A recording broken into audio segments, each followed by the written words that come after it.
Kenapa saya Mojopahit kok dibawa ke Demak?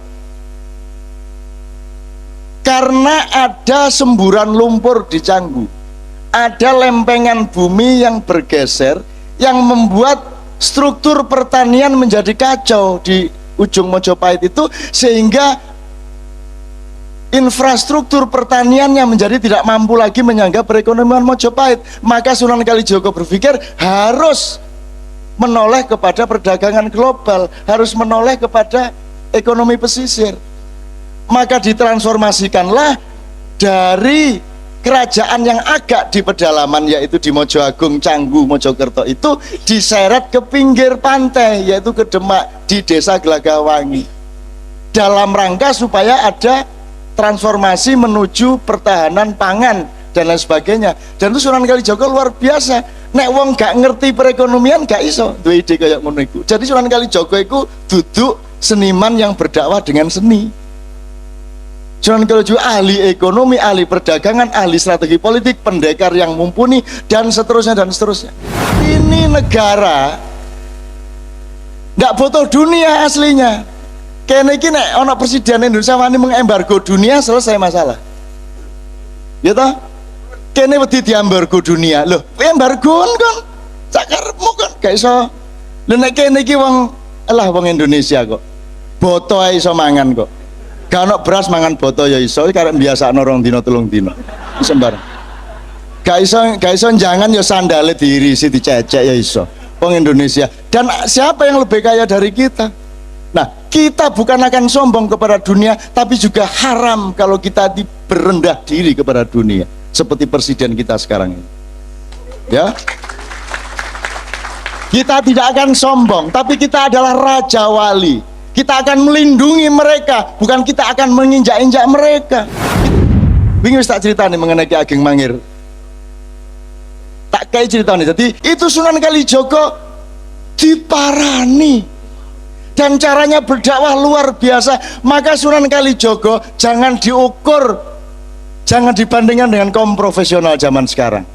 Wong saiki iki iso umbah-umbah gak iso ngliwet. Tak ngono sih. Pinter hukum gak ngerti etika, ngerti etika gak ngerti agama, ngerti agama gak ngerti teknologi gak ngerti ilmu sosial. Lah ngono wong saiki. Wong kok irung tok, wong kok moto tok. Lah ngono saiki ya, wong kok pelit tok. Ono iku yang sing bagian iku tok ya ono. Lho toh? Kalimat saya itu justru yang begitu itu yang thayyibah, Pak. Angger wis tutuk kuno sweet. Jadi malaikat bingung, tak catat sebagian delodok, tapi kok manfaatnya gede ngono.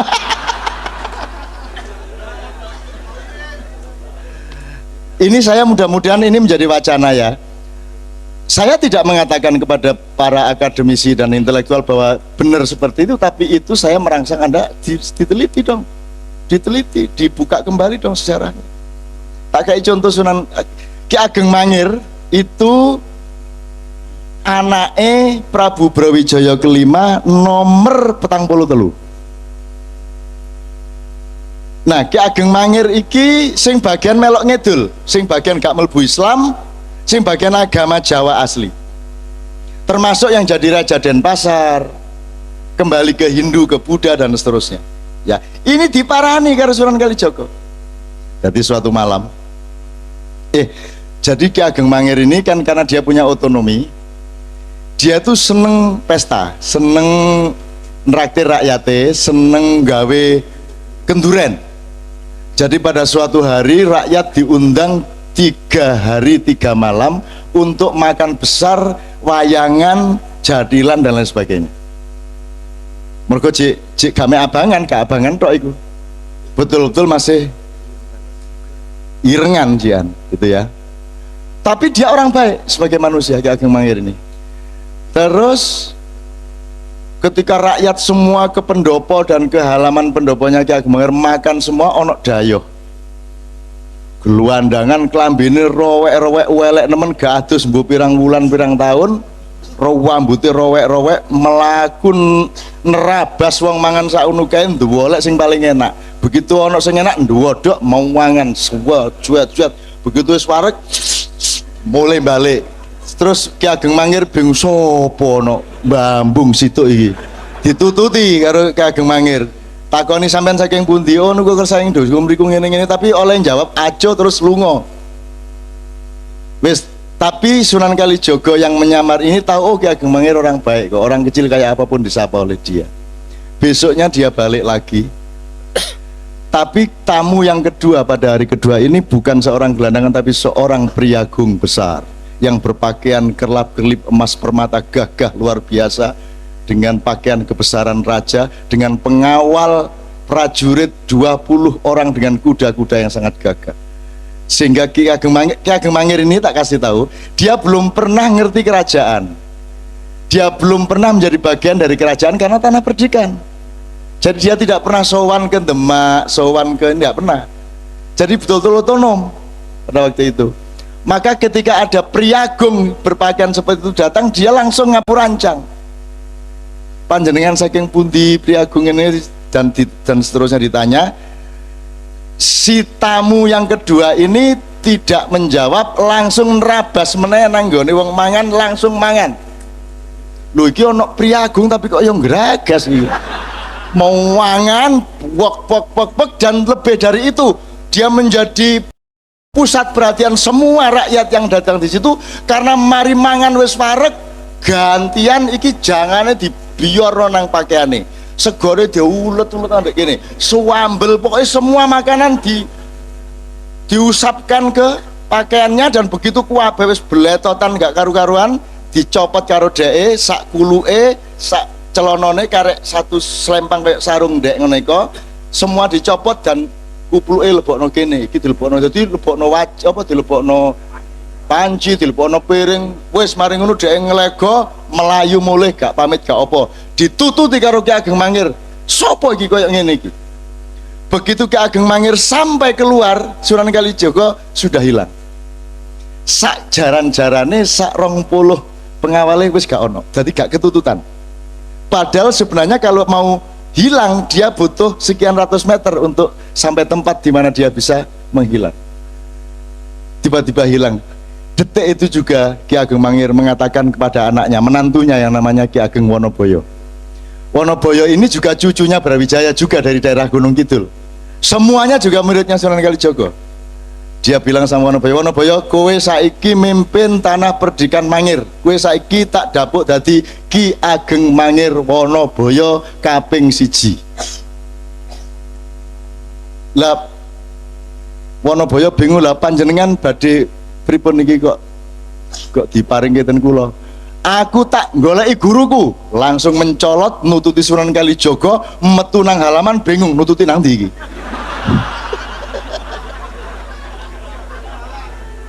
Begitu metu regol nang di rono tarono wis pokoknya akhirnya melayu ngono ae. Melayu terus duwala sampai berbulan-bulan sampai akhirnya dia ketemu di lereng Gunung Merapi. Kemudian Sunan Kalijaga mengatakan, "Oke, nek kowe arep dadi muridku, tak uji sik. Kowe kudu iso dadi naga ngubengi Gunung Merapi, ilatmu karo buntutmu kudu iso gathuk." Wah, berusaha setengah mati. Itu simbolik, artinya dia diakui murid kalau dia sudah menyebarkan kebaikan ke seputar Gunung Merapi. Teman-teman sekalian kan pernah tahu ceritanya Nasruddin toh? Nasruddin Hoja. Mirip seperti itu toh? Itu di Persia sana, jadi itu di zaman Genghis Khan. Ada seorang sufi gendeng kayak Abu Nawas, diundang nang keraton gak diterima karo satpam. Karena pakaiannya tidak memenuhi syarat, akhirnya dia mulai nyili tonggone berpakaian tertib yang memenuhi syarat. Dia datang lagi ke keraton, sampai di situ diterima. Mangkel atine sing diterima lah duduk aku sing diterima lah pakaianku Akhirnya dia mlebu ke perjamuan, kelambine dicopot, sebenarnya dicopot dilebokno ngono mang bleng. Akhirnya mulai karo katokan tok satpam dulu kok sampean mangsul katokan. Lho sing diundang lah pakaian duduk aku, mulai deh. Iku Nasruddin. Tapi lah gak sampai jangan sambel-sambel dibledot. Nah, Sunan Kalijaga Jawa rek lebih dari wong Arab ya wong Persia. Nek ngono tok gampang iku dirodok luwih dramatis. Ngono nek Jawa. Itu teman sekalian ya, oke. Jadi Sunan Kalijogo itu pun dia mengalami kegagalan. Saya kasih dua aja kegagalannya. Kegagalan dalam arti dia nggak gagal, cuman sejarah punya sifat sendiri dan Allah memiliki rencana sendiri. Kamu tahu Mas Karebet ketika dia menjadi Raja Demak, tapi dia memilih beristana di Pajang, itu ada yang tidak terima, yang merasa dia lebih berhak untuk menjadi raja, yaitu Haryo Jipang atau Haryo Raden Penangsang. Ya, Karebet ini sakti luar biasa. Karebet ini yang memegang Kiai Sangkelat. Kiai Sangkelat ini yang membuat adalah Empu Supo Anom. Itu empu nomor 1 kerajaan Mojopahit yang pernah dicuri keris ini dari kerajaan Demak oleh oleh Ki Maling Celuring. Jadi tahu Grung Maling Celuring? Celuring itu asal usulnya iku ana wong jenenge Ki Celuring di Blambangan kono. Carane mlebu omahe wong iku gak perlu lawang, gak perlu bolongan, pokoknya ana lampu titik set mlebu deh. Maka dia berhasil mencuri Kiai Sangkelat ini di kerajaan Demak. Wes digonang Blambangan, Sunan Kalijogo roh, oh gampang po supaya konang Blambangan pura-pura oh dadi pandai besi. Wes pokoknya diatur ke Sunan Kalijogo iso balik meneh lah. Akhirnya dicekel Karebet. Nah Karebet ini mau ngelawan arek cilik jenenge Haryo Penangsang gak enak sih. Arek cilik pediding kok tak sikat temenan kon. Akhirnya yang dikongkon ngeladani anak angkatnya yaitu Jebeng Sutowijoyo atau yang kelak menjadi Panembahan Senopati. Itu ya. Saya kasih tahu, Sunan Kudus sama Sunan Kalijogo ini kan seperti saudara dan senior dan junior. Mereka satu inilah, satu perjuangan, satu misi segala macam. Meskipun Sunan Kudus agak Syiah, Sunan Kalijogo Ahlus Sunnah wal Jamaah, ya. Tapi yang ingin saya katakan kepada Anda, Sunan Bonang, Haryo Penangsang ini muridnya Sunan Kudus, sementara Mas Karebet ini muridnya Sunan Kalijogo langsung. Ini mereka konflik berdua, si Kudus sama Kalijogo tidak bisa kok menyelesaikan konflik mereka. Akhirnya terjadilah peperangan toh, duel antara Haryo Jipang melawan siapa? Sutowijoyo. Dan itu pun menangnya Sutowijoyo karena strategi politik. Jarane Haryo Jipang jenenge Gagak Rimang, jaran lanang brancah. Mulane politiknya aku tak perang musuh Haryo Jipang nggawa jaran wedok. Oh, iki kurang tahu kok pikir kan ya. Nggawa jaran wedok sing seksi. Jadi akhirnya ditambahi susu loro nih sore kan gitu. Anggur ngomong seksi ngono gemeriyuk, oke? Kan ketika ceritanya nyenengke kok, nek ceritanya itu memang dramatis. Akhirnya tidak terkendali Gagak Rimang ini. Jadi Haryo Jipang di seberang sungai, Panembahan Senopati di sini, Jebeng di sini. Begitu si Gagak Rimang ngelihat kuda ini, dia langsung meloncat menyeberangi sungai di luar kendali Haryo Jipang. Nah, ketika kudanya larat seperti itu, dia tidak mampu menguasai dirinya, sehingga tombak Kiai Banca si Jebeng Sutowijoyo ini masuk ke perutnya Haryo Penangsang. Nah, ketika ditarik, ternyata ususnya membaur keluar sampai akhirnya ngguleti sak wetenge sak nggon sabuke, sehingga ketika Haryo Penangsang menarik kerisnya, ususnya brodol, kena kerisnya dewe mati. Lho nyenengno iku. Artinya adegannya iso-iso ae lho. Ana wong mati ususnya, saya terus jadi eling Cak Nur. Cak Nur oleh Majid itu meninggalnya dalam keadaan ususnya masih di luar perut, dan aku takon nang Bu Umi, Bumi ki kapan jari dokter iki ususnya dilebokno, jari dokter anu ngenteni Cak Nur sehat. Mboten kualik ta. Nek prasa kula Cak Nur sehat ususnya dilebokno lha ngoten sih. Nek jari dokter gak Cak Nur dinteni sehat sik kae ususnya dilebokno. Iki sing bener sing diki filsafate iki. Itu juga yang terjadi pada Haryo. Jadi Sunan Kalijogo sampai akhir hayatnya tidak mampu mendamaikan dua orang ini. bahkan dengan Sunan Kudus. Satu. Jadi gak iso masih aku kate lapo-lapo ndek dunia iki nek aku gak iso Gusti Allah mentakdirkan aku gak iso mengatasi masalah, ya gak masalah, yang penting aku berjuang terus. Dan Sunan Kalijaga meneruskan perjuangan sampai awal Mataram. Karena masuknya tak kandani, kenapa saya Mojopahit kok dibawa ke Demak? Karena ada semburan lumpur di Canggu, ada lempengan bumi yang bergeser yang membuat struktur pertanian menjadi kacau di ujung Mojopahit itu, sehingga infrastruktur pertaniannya menjadi tidak mampu lagi menyangga perekonomian Mojopahit. Maka Sunan Kalijaga berpikir harus menoleh kepada perdagangan global, harus menoleh kepada ekonomi pesisir. Maka ditransformasikanlah dari kerajaan yang agak di pedalaman, yaitu di Mojo Agung, Canggu, Mojokerto, itu diseret ke pinggir pantai, yaitu ke Demak di desa Gelagawangi, dalam rangka supaya ada transformasi menuju pertahanan pangan dan lain sebagainya. Dan itu Sunan Kalijaga luar biasa, nek wong gak ngerti perekonomian gak iso duwe ide kayak ngono iku. Jadi Sunan Kalijaga iku duduk seniman yang berdakwah dengan seni. Sunan Kalijaga ahli ekonomi, ahli perdagangan, ahli strategi politik, pendekar yang mumpuni, dan seterusnya dan seterusnya.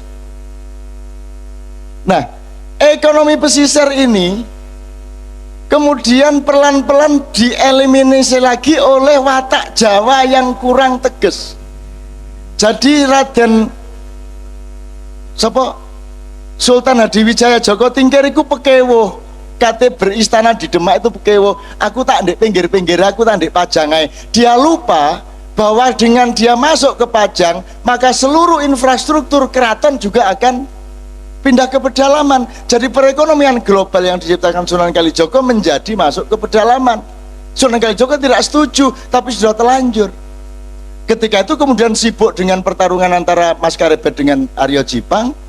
Itu pun kemudian ketika sampai kepada gara-gara Aryo Jipang bisa dibunuh oleh Panembahan Senopati, akhirnya Panembahan Senopati diberi hadiah oleh Mas Karebet tanah Mentau.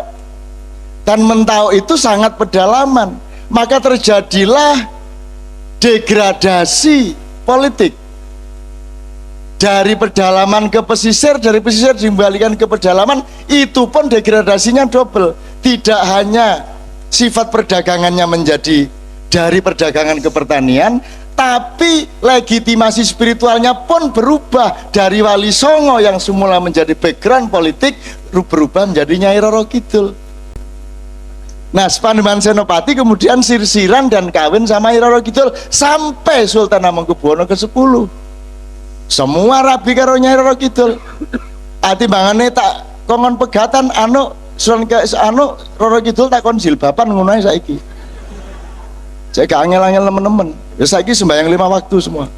Nyai blorong barang wis sembahyang 5 waktu. Kadang-kadang melok jemuan barang. Ngono ya kanca-kanca ya. Saya ingin mengatakan kepada Anda, ayo belajar sejarah supaya Anda tahu Anda ini Garuda, Anda ini bangsa besar. Kan itu kan selalu saya omongkan di Bang Wetan. Tidak apa-apa sampai akhir hayat Anda belum berhasil, tidak apa-apa. Anakmu yang berhasil, nek gak anakmu putumu. Tapi kita bangun kembali paruh yang baru itu, kuku yang baru itu, dan tidak pernah putus asa. Gak direken karo pemerintah, gak direken karo Indonesia, anggitmu Bang Wetan direken ngono ta ya apa? Kene ya gak ono sing ngreken. Gitu loh. Ayo direken-reken dhewe. Kok repot. Geden di Bang Wetan karo Indonesia aku takon, secara nilai. Secara nilai. Komprehensinya, kedalamannya, ketinggiannya, ketajamannya, gede mana Indonesia sama Bang Wetan? Pernahkah Indonesia mencapai ilmu-ilmu seperti ini? Tidak kan? Lagi lebih besar Bambang Wetan. Lah iya, wong jelas Bambang Wetan luwih gede timbang Indonesia, kok kon njaluk digendong Indonesia? Lah dengkek Indonesia gendong Bambang Wetan. Kon sing kudu gendong Indonesia, betul enggak? Kamu jangan minta diakui loh yang lebih kecil dari kamu. Tidak kuat hatinya, tidak kuat pikirannya. Kamu yang lebih besar dari mereka, kamu yang menampung mereka, kamu yang punya kebesaran jiwa kepada Indonesia. Oh no. Bung Karno iso pidato ngene iki. Manggel aku suwe-suwe. Lho nek Sunan Kalijaga ngene iki, seluruh ilmu dia kuasai sebagaimana Rasulullah Muhammad Shallallahu Alaihi Wasallam. Oke, terakhir sekali jaga kedawan-dawan. Nanti saya minta Pak Wiwit sama Pak Huda, Cak Til, Cak Nang, sama Mas Toto untuk maju. Kiai Haji Toto Raharjo, sudah lama kita tidak ketemu. Sudah banyak ayat-ayat yang dia hafal. Oke, sebelum mereka masuk nanti kita akhiri dengan itu. Terakhir Mas, soal wayang ini loh. Saya mohon Anda nerusin itu. Karena wayang ini akan ditransformasikan ke dalam berbagai macam formula sesuai dengan perkembangan teknologi. Meskipun perjalanan yang seperti itu tetap berjalan dan akan tetap kita hormati, mereka juga harus belajar menghormati wayang digital. Karena masalahnya adalah itu mbahmu dhewe iku. Cakil itu termasuk homo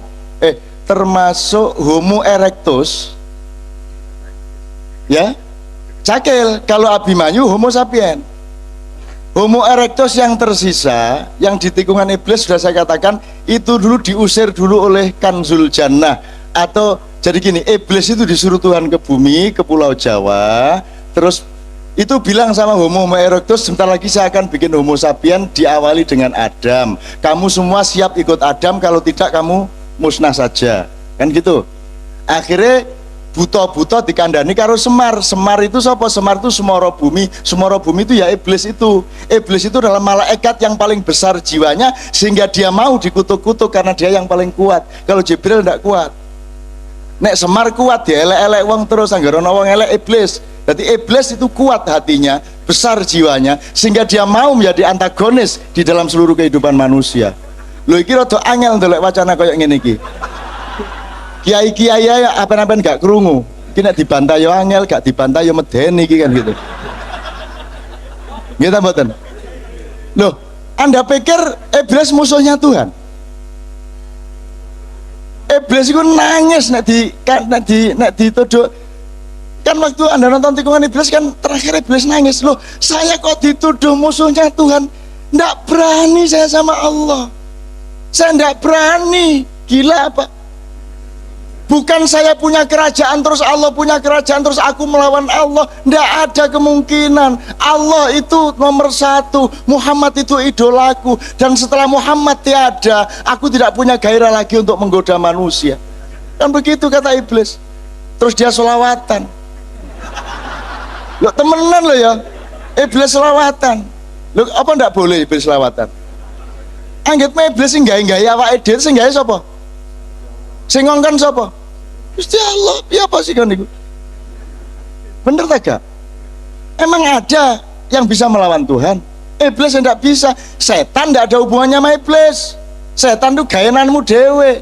Minal jinnati wan nas, bikinanmu sendiri. Dadi nek awakmu auzubillahi minasyaitonir rajim iku aja ndelok kono, delok raimu dhewe. Oh iku sing kene berlindung dari raimu dhewe. Wacan kul a'udzu birabbin nas, malikin nas, ilahin nas, min syarril waswasil khannas, alladzi yuwaswisu fi sudurin nas, yang mengipas-ngipas hati manusia. Siapakah dia? Mereka adalah dari jin dan manusia. Lah kok iblis disalahno? Oh, iblis bukan jin, bukan manusia. Setan itu yang yuwaswisu fi sudurin nas itu berasal darimu sendiri dan dari jin. Kan begitu. Jelas kayak ngono kok. Nah, Anda ikut kepercayaan Katolik internasional, Kristen internasional yang membedakan, yang mempertentangkan kerajaan Tuhan dan kerajaan iblis. Tersinggung Tuhan. Oh, no, tak kerajaan liane aku. Tuhan kan tidak pernah marah sama orang-orang kafir. Kamu kafir, enggak masalah. Cuma ojo manggon di omahku kon. Halo nggak? Terus ten pundi kula lungone. Untuk apa Tuhan marah? Kan Tuhan cuma mengatakan barang siapa yang keberatan terhadap kehendakku, barang siapa yang tidak terima dan tidak ikhlas menerima keputusanku, aku persilahkan untuk keluar dari bumi dan alamku, carilah hidup di tempat yang lain. Pun ngoten ta. Lah terus ten pundi kula mlayu. Ada wong nyolong bareng ku ya lucu. Nyolong terus kok singitno. Gusti Allah lak guyu dhewe. Kon rono kepethuk aku, rene kepethuk aku, runu kepethuk aku. Lah kok singitno ndek endi olehmu nyolong ku lho, kok singitno ndek endi? Lah aku lapo nyolong ku lapo? Wong nang ndiae kepethuk aku kok. Terus mari ngono seniman menulis drama monolog Butet Ketara Harja mencari Tuhan. Tuhan nang omahku nun ya apa arek-arek iki. Lah kok saiki ket ndoleki aku lho. Lah sing gawe dekne sing ku aku ket biyen arene. Lah kok saiki moro-moro mencari Tuhan. Aku mencari Tuhan. Gusti Allah bingung lho. Aku gak kene ket biyen ne.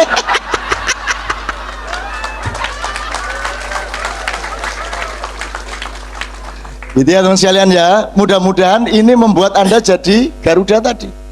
Beneran Garuda itu beneran, dan kita bangsa besar. Dan wayang ini Pak bukan itu India, bukan orang India, bukan itu khasanah dari India. Orang India itu provinsi kita, pusatnya di Kediri, Astinapura. Mereka kita suruh bercerita, menulis tentang kekuasaan kita di sini. Memang mereka yang berkarya, tapi mereka kita suruh menulis tentang kita di sini. Jadi Arjuna itu mbah kita, Puntadewa mbah kita, mereka itu semua mbah kita. Yot bahwa sampean turunane belung ya iso alanu lah. Ono sing turunane canggih, ono gak masalah. Maka karena mereka nulisnya itu teknis akademis, disempurnakan oleh Sunan Kalijaga. Ndak bisa cuman Mahabharata garing koyok ngono, kudu ana fungsi ponokawan. Dewa karo Semar iku, wong cilik karo dewa iku kudu sambung, karena di Mahabharata asli tidak ada yang namanya Panembahan Ismaya. Kalau di bumi namanya Semar. Semar itu ya rakyat kecil, ya dewa. Jadi ajaran demokrasi itu gak usah ono demokrasi, zaman biyen kene wis lebih demokrasi daripada yang ada sekarang. Karena nek kon ngomong kan ngene, nek asli ini kan strukturnya gini kalau feodalisme. Brahma sampai Sudra, betul loh? Iki lak lurus ngene. Lah kalau iki lak dirusak karo Sunan Kalijaga dikai Semar. Semar nggone ndek endi? Ya ndek ndukur ndek nisor. Berarti aku kudu sambung kene karo kene. Berarti mupeng, betul enggak? Menjadi gini, enggak begini lagi tapi begini. Wong iki Panembahan Ismaya, iki Semar, kudu nyambung ini. Maka hidup menjadi siklikal. Maka wayang adalah ajaran yang luar biasa, yang Quran tinggal memberi legitimasi. Bukan Quran itu barang, sebelum Quran enggak ada informasi Quran, ya ada. Saiki ki wong-wong iki rada ngawur sih anggite biyen iku Quran itu segala-galanya, memang segala-galanya sebagai pamungkas dari informasi Allah. Tapi gak Nabi Daud nganggo Quran ta? Lah mboten sih. Nabi Isa ya gak. Nabi Muhammad wis meh gak ono lho kae jangkep Qurane. Nggih ta mboten? Bukan saya merendahkan Quran. Quran itu memang segala-galanya dari firman Allah.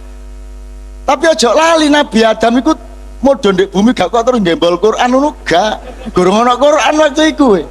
Dan dunia dengan ada Al-Qur'an itu segini dibanding sak depo dunia tanpa Al-Qur'an. Betul enggak? Jadi ayo nganggo Quran dan hadis, tapi jangan lupa sebelum ada Al-Qur'an mushaf yang dimulai dari Iqra, Alif Lam Mim sampai Qul Binas, ada Al-Qur'an yang sudah abadi sejak awal, yaitu Al-Qur'an fi anfusikum wa fil afaq, yaitu Al-Qur'an yang berupa anugerah-anugerah Allah di alam semesta dan di dalam dirimu masing-masing.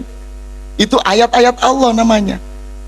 Nah, yang ayat-ayat literer dirumuskan itu namanya Al-Qur'an. Terus kalau megang Al-Qur'an kudu wudu.